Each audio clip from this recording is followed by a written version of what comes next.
Pardon my French, but this is one of the most f***ed up movies I have ever seen.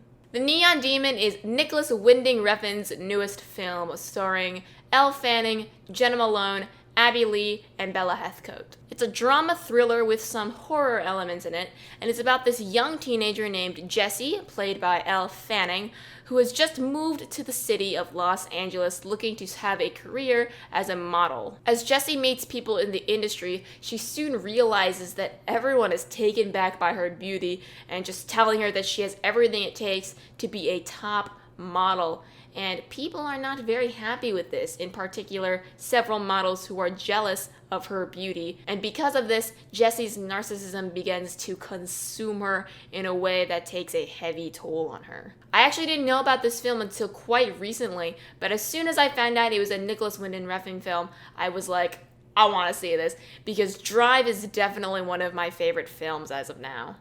Man, I haven't seen a film quite like this in a long time, or I don't even know if I ever have seen a film that is just this different and weird and enormously screwed up. I sort of got these Black Swan meets Refn vibes from this film because it has these really great themes about the fashion industry that I really liked, and I thought there were some really great points in the movie about how people view themselves and how narcissism can really start to control people. But because there's a lot of things in this film that just make you going, oh my goodness gracious. I left the theater just feeling very icky inside, and I had a lot of things going on in my brain, and this is definitely the kind of film that will make you think. In fact, it's the kind of film where you have to think, because it's definitely not a straightforward film where the plot is just handed to you on a silver platter, but there's a lot of things that you're going to have to kind of try to figure out on your own. I really liked Refn's take on this film, and he's definitely one of the most unique directors currently working out there. But a lot of people will say that it is style over substance,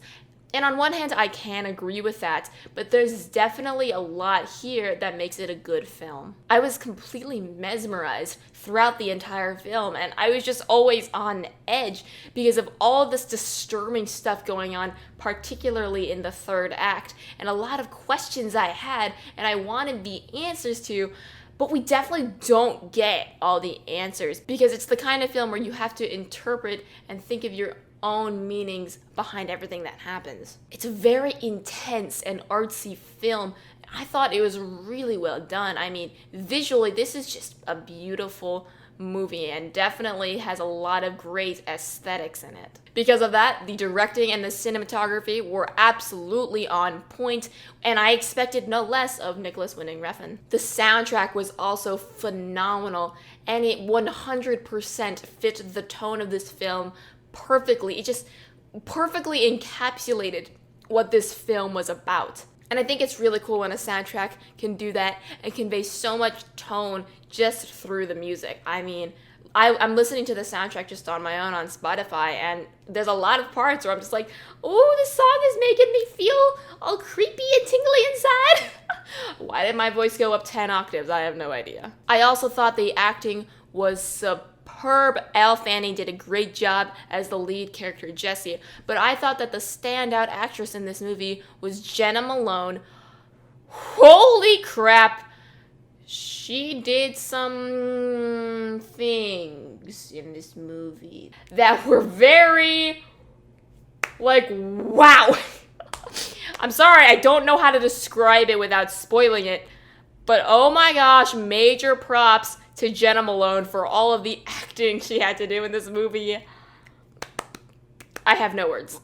But not only did Jena Malone have to do crazy stuff for this movie, so did Abbey Lee and Bella Heathcote, and I thought the cast just did a really great job. Their performances alone had me just really scared inside, and just throughout the movie there's a lot of disturbing things where I was just like, oh my god, I don't know if I can watch this. I'm kind of a wimp, so all of the horror aspects of this movie definitely had me scared, yeah. Keanu Reeves is also in this movie, and he was fantastic as always.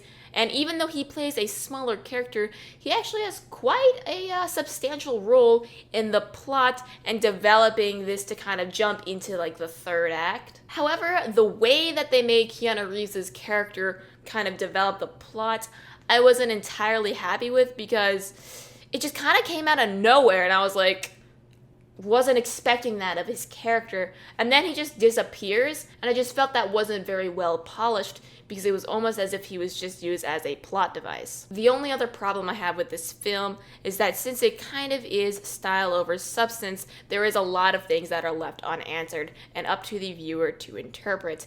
And because of that, sometimes I can't exactly figure out the meaning of everything. And I like films that do that. For example, Refn's most mainstream film is probably Drive, which, like I said, is one of my favorite movies.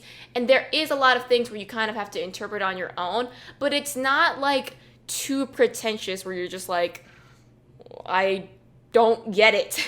But some of the things in The Neon Demon could be interpreted as a little bit kind of pretentious because it's a little too hard to understand. But some people might really like that there is not a lot of things that are just completely explained, but more open to interpretation. Refn is definitely the kind of filmmaker that likes to make movies where not everyone is going to 100% like it and agree on kind of what the movie is about or what happened in the movie. And you know, I gotta give props to Refn, because he's definitely a ballsy filmmaker, and a lot of the stuff in this movie is ballsy. There's a lot of unexpected aspects to this film where I was just like, I did not know that was gonna happen, oh my gosh. But it ended so perfectly, because I was like left wanting more. Even though it was scary, that's really saying something, because I was really horrified by a lot of the things happening, but I wanted to see more of what was gonna happen. It was just the weirdest, most disturbing film I have seen in a long time. And I thought it was really well done, and it's definitely the kind of film that is not for everyone. So it's not the kind of film I'm going to recommend to everyone. But if you like Nicolas Winding Refn and kind of different films that are disturbing but are gonna make you think in a good way, I think it's worth watching. I'm gonna give The Neon Demon a 7.5 out of 10.